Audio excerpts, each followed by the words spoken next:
So before there was Billboard Chris, there was just Chris.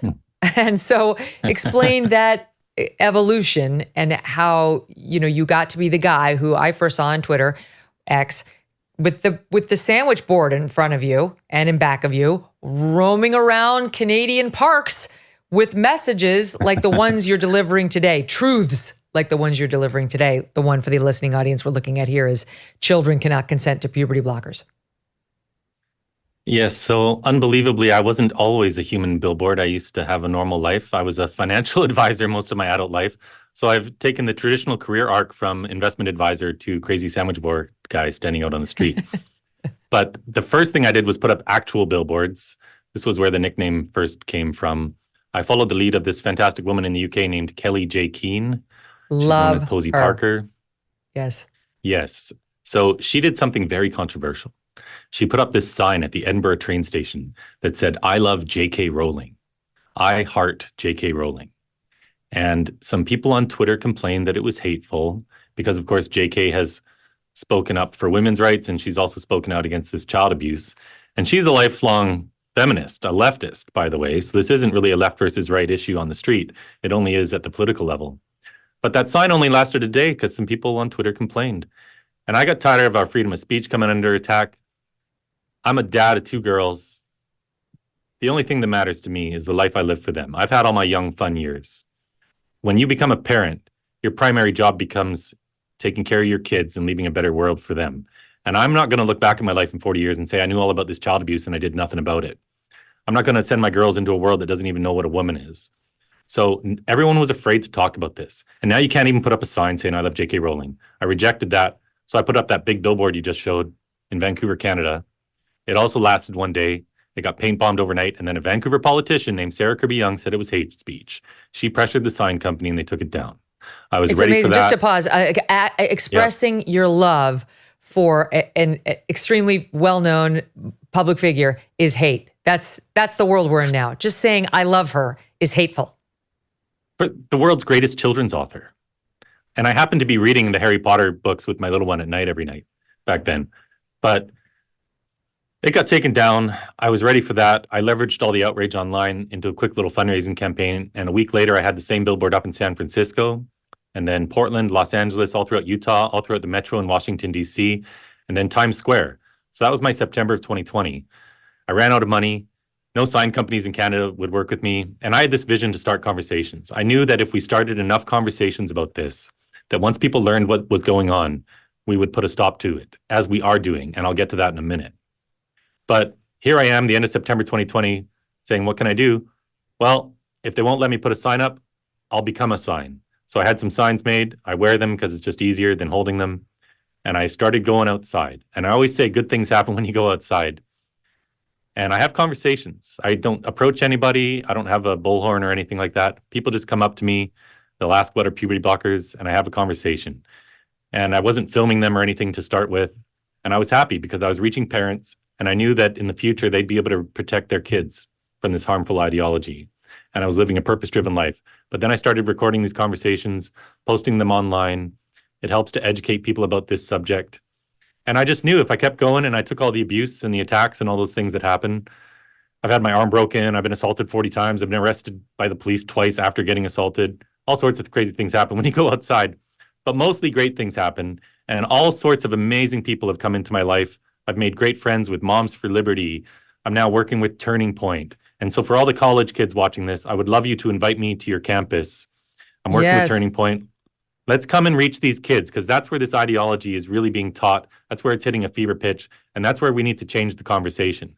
And just by showing up on a campus, as I do all the time, I might only talk to 20 kids, but it starts 1,000 conversations across the campus.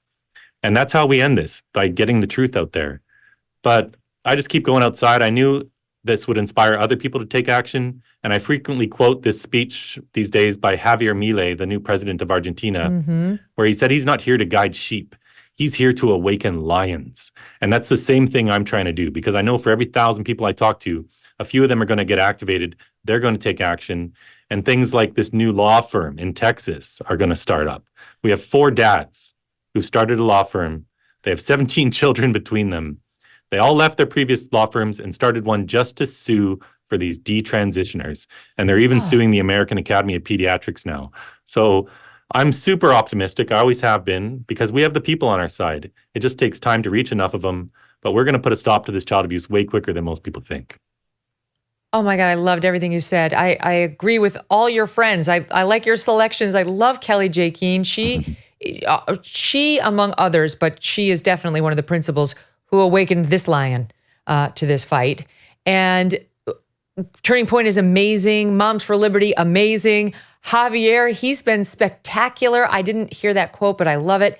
And you know what? Texas, a Texas-based firm is where I began my legal career. And they, don't mess with Texas is true. Like once you awaken that sleeping giant, you're going to deal with it for a long time. God bless those guys. That's the kind of thing that makes me want to hang up my legal shingle again. I did that for 10 years before I was doing this. I would go back to the practice of law if it were something like that. 100% I would do it.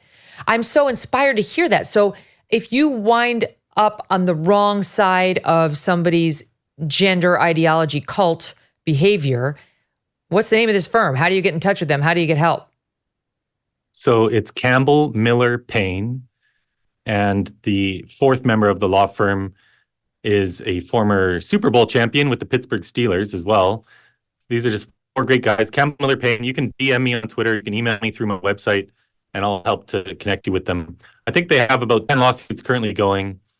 And the big one is they're suing the American Academy of Pediatrics because the current policy from the AAP was written by a man named Jason Rafferty when he was just a medical resident. And it's a total joke, this policy. But Rafferty was involved in the case of a girl in Rhode Island who is suing for the harm that was done to her. And he was part of that case. So because he was directly involved in her medical abuse, they're able to link in the AAP because he wrote their policy statement. So good luck to the AAP. You're going to lose because you have no evidence to support this child abuse whatsoever. And I know we've talked about a lot of dark stuff, but there's so many positive things going on in the world as well. 22 states have passed legislation to stop this child abuse. A year and a half ago, I was meeting with some members of Congress because that's what Canadians wearing a sign do. This whole adventure of mine is crazy. No members of our parliament in Canada will talk to me, yet I've got all these members of Congress that I work with. But 22 states have stopped this now. In Missouri, we have a whistleblower named Jamie Reed who worked at the Washington University Transgender Clinic. She describes herself as a queer woman married to a trans man, politically left of Bernie Sanders. But she says all the exact same things I'm saying here today. She submitted an affidavit to the Attorney General. They've stopped this in Missouri. And as part of this new legislation, this is really interesting. The existing children at that gender clinic, they could have still kept going and received their puberty blockers and hormones. But because of the legislation, one aspect was it extended the statute of limitations for suing. Previously, in all 50 states, for medical malpractice, the statute of limitations was 1 to 3 years.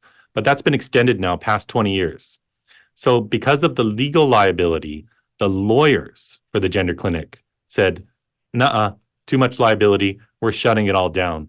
And they won't see any of these kids anymore because they know they're going to get sued because deep down inside, they know this is wrong. True or false? Using your tax refund to pay off credit card debt is smart. False. Donewithdebt.com published a strategy designed to let you keep your hard-earned tax refund and reduce or eliminate credit card debt. Doesn't that sound better? Most Americans owe thousands in credit card debt. That'll take years to pay off. Been there, if you ever do it. Done with Debt found that filing bankruptcy is usually not the answer, and taking out loans to pay off those credit cards usually increases debt. When you engage Done with Debt, their legal experts and skilled negotiators take on the credit card companies for you. Their winning strategies are designed with one goal: solve your debt situation quickly and permanently. First things first, though, chat with a Done with Debt strategist and explore your solutions. Some debt fighting strategies are time sensitive, so you're going to need to move quickly on this one. For a free consultation, visit donewithdebt.com. That's donewithdebt.com. Hey, thanks so much for watching. If you like what you just saw, hit the subscribe button for more clips and full episodes.